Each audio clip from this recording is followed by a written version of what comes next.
Hey, you, Rachel here. I want to talk about a really important topic. I think that all corporate leaders, executives, and everyone really at an organization or team probably has on their mind at some point, which is belonging. This concept of belonging, this human need of associating with other humans, other team members, other leaders, that you feel that connection and camaraderie and really feel fulfilled in that way. I think with the pandemic and the way that things are shaping up, where we're on digital devices 24/7, feeling excluded, the FOMO thing, I think it's really easy to slip out of belonging without even noticing until it's a little too late, or wondering, how do I belong? Especially if you're new at a company, maybe you're earning the right to speak up more in that sense of feeling comfortable in your own shoes and generating belonging. So today we're talking about belonging. What does that really mean? How do we create it within and as a leader with whom we work with? And why it's so important, why, if you're feeling like you don't belong, what to do about it and how to change things up, especially if you are leading a team or others who you want to ensure feel also that this human need is met. I want to preface this first by stating belonging is a choice. And I learned that from one of my mentors, Dr. Bob Wright, who was recently here on the Pausecast. Belonging is a choice. I think when there are struggles with belonging, challenges, feeling like you're excluded or nobody seems to be getting what I'm saying, I feel like I'm not included in things. My question is, are you choosing to show up in a way that feels like you are inviting, that it's possible to connect with you and go forward from there? Belonging is a choice. I'll say it again, because it really is. We don't think of it like that. We think it happens to us.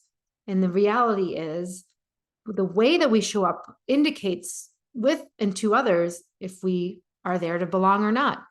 I think about my own experience when I was at Google. I felt like I really belonged on the last team that I was on. We had a lot of engagement and there was ways to contribute that I felt helped, in my case, helped me feel like I mattered and that I was getting seen and heard. And I really think with belonging, that's what is required.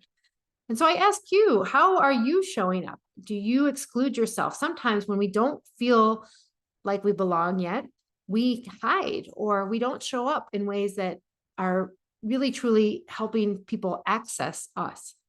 And I bring up that Google experience because I remember when I was studying and learning about belonging myself and my own leadership development, I would ask myself, am I choosing to belong? And the answer was yes. So I would contribute, I would engage, I would reply back all if everyone else was replying back all, because that was more of a way to connect and create camaraderie across dozens of people.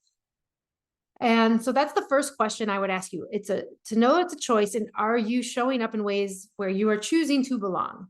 If there's social outings, networking events, gatherings, are you opting in? That would mean belonging, I think. And if you think of yourself as an outcaster or someone who's beyond the circle of belonging in whatever shape or form that is, I would kind of be in an inquiry there. Ask yourself, and where I am at this point is take inventory. If I'm in the circle, cool. What am I doing that's working well? How is it working that I feel like I'm belonging here? And if I'm outside the circle, what am I maybe not doing? Or what could I do differently? And it's not a critique. It's not anything you're doing wrong by any means. It's simply an awareness. And this is the EQ side, the awareness of noticing what's so for you. How are you feeling about it? Maybe there's fear. Maybe there's anger. Maybe there's frustration is the business term for anger, by the way. Maybe there's apprehension, which is a little bit of a hesitation, which would probably be based on fear. Remember that whatever it is for you, you can change it because it is a choice. And high performing teams have a really strong sense of belonging. So remember that too. If you are on a high performing team, chances are there's a really good sense of inclusion and belonging within that. And if you feel like there's room for improvement there, that's really good because you get to create it. That's the bottom line. You get to create belonging, and that is so important for that cohesion, especially after being out of the last few years with the pandemic, working remotely, working from home, maybe getting a new job or two, having a child, whatever it might have been. I think it's really different. So I want to cover these points on how to create belonging or deepen belonging for yourself, knowing that as a leader, this leads to better performance, higher optimization, just feeling good, feeling like that need has been met. And when you think about tribal society back with hunter-gatherer years, I mean, that was the thing. If you were not belonging, you were left behind. Maybe you were even killed. There were things that might have not been so good. And I mean, nobody wants that, but think of it, it's literally survival. And that's how we're hardwired for it. And so that's why it's on the podcast as a separate topic today. That's why I'm fascinated with this topic, because knowing it's a choice, the thing I think about is, why aren't we all belonging more? Why do people feel like they're alone? I know we have stats in our culture here that depression is on the rise, suicide's on the rise. Like, there are reasons why that people feel like they don't belong. So this is a powerful reminder, if nothing else, to know that we can foster that within us and ourselves and who we are with, so that we can create more and more belonging, which is truly helping others with that sense of creating relationships, knowing they matter, and knowing that they can connect, not just with themselves, but with others in really meaningful ways. I want to cite a few things here, and this is from the author, Tracy Bauer. She wrote a book called Happiness and Fulfillment at Work.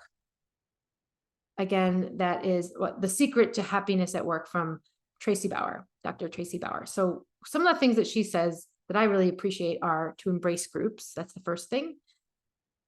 So what groups do you belong to? And what great practice that is, right? It could be clubs, groups, alumni groups, former groups that you were working with. It could be religious groups. It could be friends. It could be anything. But those are all ways of how we form identity and being a part of something, which means it's bigger than you, which I think always adds more meaning to you and feeling more purposeful. So remember, embracing groups. Also, be authentic. That's a big one. And that means just being true to who you are, meaning be yourself. I think that when we put on those false fronts, or maybe we show up in ways because we think we're supposed to look a certain way or act a certain way, and we see this all the time with younger kids, that is not really helpful because we feel like fakes or inauthentic. And so, of course, we're not going to belong if we feel like we're already not a fan of how we're showing up. So be careful on that one. Remember, when you're authentic, that builds trust. That's really important. And that means you get to create those conditions, maybe to be vulnerable. When you are vulnerable, you open yourself up for connection because people really see you. That's you being courageous, showing up, putting yourself on the line, and being courageous, knowing that that's important. I think that's a big thing. And there's a lot of research here too. It gets into that in a moment. But ideally, if you're feeling lonely, if you're feeling like alone out there, same thing, when we are able to be authentic, I think that really serves us towards helping mitigate that loneliness and being more in that realm of belonging. Also, another thing to think about is to connect with the acceptance of others. So potentially, you might feel, when you are with someone else, a sense of comfort. You feel safe to share. You smile at them. You make eye contact. These are all subliminal signs, right? Nonverbal, that show acceptance. When you show that you accept someone, they are likely to accept you. And that cultivates the feeling of belonging, which allows us, again, to be heard and seen, and to matter and to connect. And I think of the choices there, right? Maybe I don't make contact. Maybe I choose not to smile. Like, oh, I don't have time for this. I got to get to my next meeting, blah, blah, blah, blah. The next thing you know, that opportunity is missed. That choice was blown. That's why it's a choice, right? These little things, these moment by moment takes that you could create different outcomes can go a long way, I think, for that too. So those are some things: embracing groups, being authentic, signaling acceptance. That's really important. And a couple of facts, because I think these are really important to stress in terms of why it's so important to belong, in that we really think of connection as a dire need, right? Think of the cell phone and the smartphone now. We're so wired to check those scrolls and feeds in Facebook or social media, whatever your favorite is. And maybe you're off of those because you know how addictive that they can be. So it's a double-edged sword for sure. But bottom line, it's a fundamental need. Sorry, it's a fundamental need. And when we choose not to belong, we're cutting off that need, really. A couple stats, there's a great neuroscience on this as well. A recent MIT study found that we crave interactions in our brain in the same places where we crave food. So when we have those cravings that are really strong, that's the same neural location, and those neurons are connected in the same way for belonging. Isn't that interesting when we're interacting? Another study showed that when we experience social exclusion, that's like experiencing physical pain.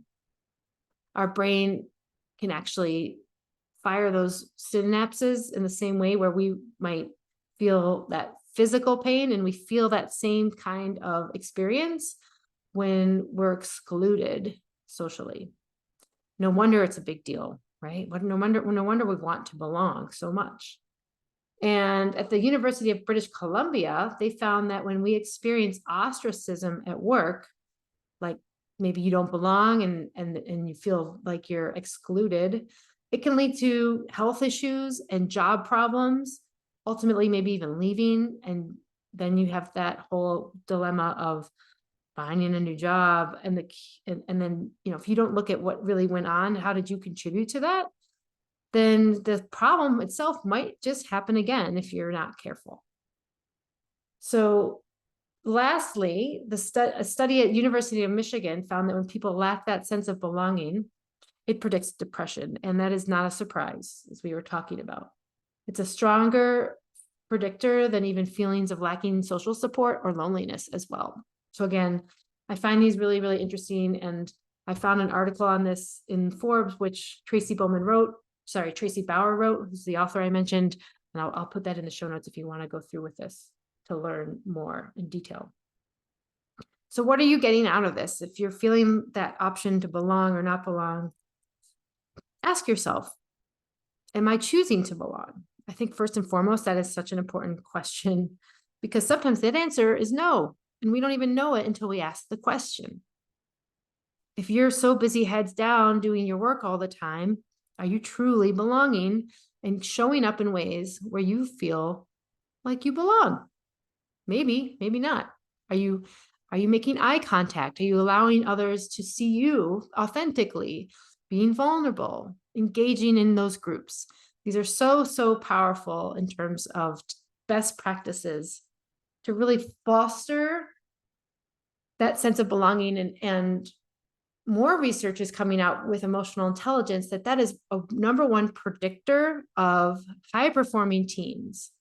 Vanessa Druskat, one of the professors at UNH, and I have another Pausecast episode where I go over her work on team emotional intelligence, is someone who is a big advocate. She talks a lot about this in her work, about belonging. And when we belong on that team, when we know we're belonging, then we're more likely to be better performers.